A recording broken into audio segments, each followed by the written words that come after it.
I'm talking with Milt Hetrick, who owns this lovely house in Centennial and has multiple features, as you can see from the solar panels, but also in terms of geothermal heat pumps. So tell us what we're looking at here and what you did to make your house emit less CO2, greenhouse gases. Well, first of all, in 2011, we installed solar panels on the house itself, plus another 10 panels in the backyard on a detached garage. So the total adds up to about a 10 kilowatt system. How do you get to that garage? Is there an alley? There's a space along the south side of the property. Oh, that, so you have to. I guess you don't use the garage because no, no. because you're I flat. don't use it as a garage, it's a shop. Oh, okay, got it. Okay. And You're a retired mechanical engineer. yes, I should tell people. that's correct. About the same time, or just a few months after we put in the solar system, we decided to also get rid of our consumption of natural gas and stop emitting CO2 from that source. So we had a contractor come out and they drilled 2 holes in our front yard where the aspen trees are. The holes are about 4 inches in diameter and they go down 300 feet. So you can get a total of 1,200 lineal feet of black plastic pipe that you circulate water through for heat transfer purposes. So the pipes then go into the basement. We'll see that later.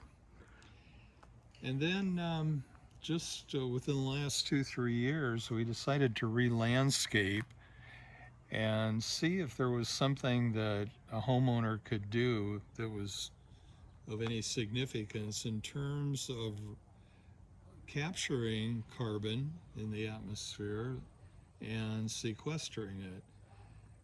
The advice that we were given was think about using plants that are native to Colorado because they've evolved, obviously, For this climate, yeah. for this particular climate and this amount of rainfall.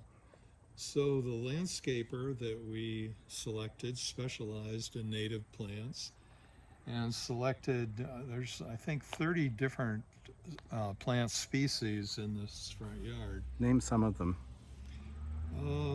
Well, we started out with the columbine, of course, but we've got Maximilian sunflowers, the tall plant and the with the yellow blossoms. There's a scarlet Galea, the hummingbirds love the red blossoms you see there. Right. Aspen trees. We have aspen, of course. The sunflowers, the little sunflowers, are all volunteers. Oh, really? Including over here? Yes, our neighbor had them, and they volunteered to be in our yard, and they actually went across the street to the other neighbor's wow. yard. And interestingly enough, the landscaper identified what plants were edible, and we have some echinacea, the purple coneflowers in the back. We have some Canadian, The tall yellow stuff? yeah, I forgot what I called them now. Okay. Anyway, it turns out that the little sunflowers are edible. In fact, you can eat the blossoms, you can eat the petals, you can eat the younger portion of the stem. You can even eat the roots. The leaves make nice tea. So we learned that just about everything that is considered native also had a second purpose, sometimes medicinal, when it came to how the indigenous people used the native plants. And then, of course, you've got buffalo grass, which couldn't be more native. Between the grow areas, right, we replaced the Kentucky bluegrass with buffalo grass. Right. And so your water usage is plummeted. That's correct, and I Yeah. don't have the numbers lined up yet But to people see can what imagine, you know, actually. because you're not sprinkling for half an hour every day. That's right. The Yeah, grow areas are just watered with drip irrigation. They're on for a few yeah, minutes, okay. 2 times a week, and so I know the water bill has been reduced significantly. I just don't have all that put together yet. Okay. Well, let's go inside and look inside the house and go down to the basement and check out the heat pump, the geothermal heat pump. Before we go to the basement, I can see the roof-mounted solar panels on your garage, now used as a workshop, as you said. And also can see that you've gotten rid of Kentucky bluegrass out here. So you don't sprinkle your backyard either, right? That's correct. Yeah, and also you mentioned to me that you're saving your biomass, such things as weeds and other organic material, and your goal is to eventually take maybe a ton of the stuff to a biochar processing facility so that you can sequester 80% of that carbon from there, That's correct? correct. Yeah. There is a plant down in Pueblo, and I think there's one up near Boulder. I just haven't pursued. Yeah, you don't have your ton yet. Right. Okay, also we didn't mention, but it's worth mentioning that you don't have any inverters. You've got two different arrays, one on the roof of the house and one on the roof of the garage. And but they're all micro inverters. You got That's 40, correct. 40 panels with 40 micro inverters. That's correct. Okay. Okay, well, let's go downstairs and check out the heat pump heating and cooling system. Okay. We're in the basement now, and tell us what we're looking at here. Well, the pipes that are used to circulate water between uh, the earth and the house are shown coming through the basement wall here. So we've got inlet coming up and over the ceiling, and down over here is there are two small water circulation pumps that then force the water into the And here's the heat pump. into the furnace itself. The top portion is the blower section, just like a typical furnace. So that's the And blower on top, and this is the heat pump compressor down below. And the heat pump compressor is down below.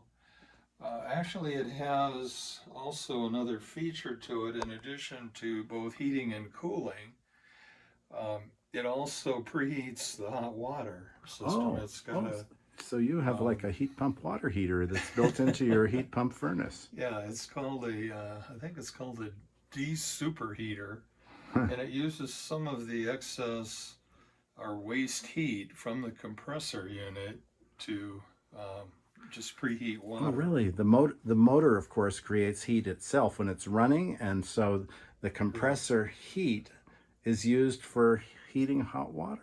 Yes, for preheating. Do you have a tank? It can. There's two tanks. One is for the preheat portions. So the de-superheater will bring the water up to maybe 100 degrees, and then it goes into a standard electric water heater to finish it off or top it off. Where's that tank? They're Oh, both it's behind there. here. Yeah. Oh, I see. So Okay. I can't get this open. That's all right. But it's right next to it. yeah, it's right next to it. Okay, good. Okay. And the ducting that Yeah, right. That's all the old forced air ducting. is 1975 vintage.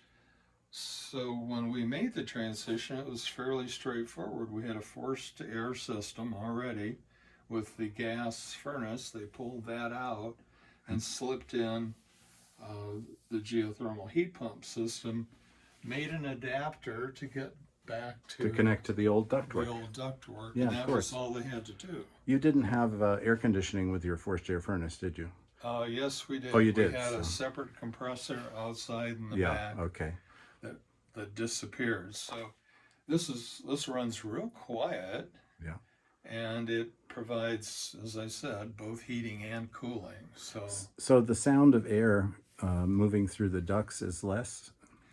It's the same as it was before. Oh, With okay, but the gas it's that furnace. the But you can hear it, yeah. yeah, it's Particularly, the air handler that's quieter, yes. but it's right. moving the same cubic feet That's of air. correct. So Right, yeah, right. so that It's would, a 4-ton unit.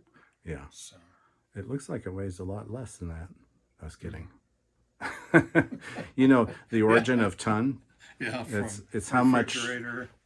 coolness you can get from a ton of ice. Yeah, Yeah, it's so weird that we it still is, use that yeah, terminology. that they use that Okay, well, terminology. thanks for showing us that. Let's continue with our tour. Okay. Thanks for showing us your house. Oh, by the way, Milt, we forgot to tell people about your Chevy Volt. Now you did all this work on solar and heat pumps in 2011, and then you bought a 2012 Chevy Volt, which only takes about 2 fill-ups a year.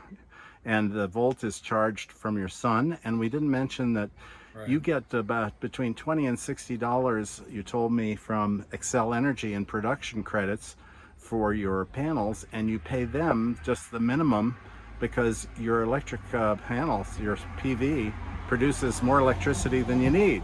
That's correct. So yeah. that's really cool. We have a slight surplus each year, and it keeps rolling over. So Right, right. So you are a net zero energy house at this point, because yes. you don't have natural gas. You had the meter disconnected. It's not removed yet, but it's disconnected. You only have electricity, and you're only paying to be connected to the grid. You're generating more electricity from the sun than you're using. So yes, Right. you were a true net zero home, combined with what you've done on the landscaping, which is to minimize your water usage. So Yep. congratulations, you're a model for all of us. Thanks, Jim, for Okay. stopping by and Okay. Nice taking a meeting look. you. Nice Bye-bye. meeting you. Bye.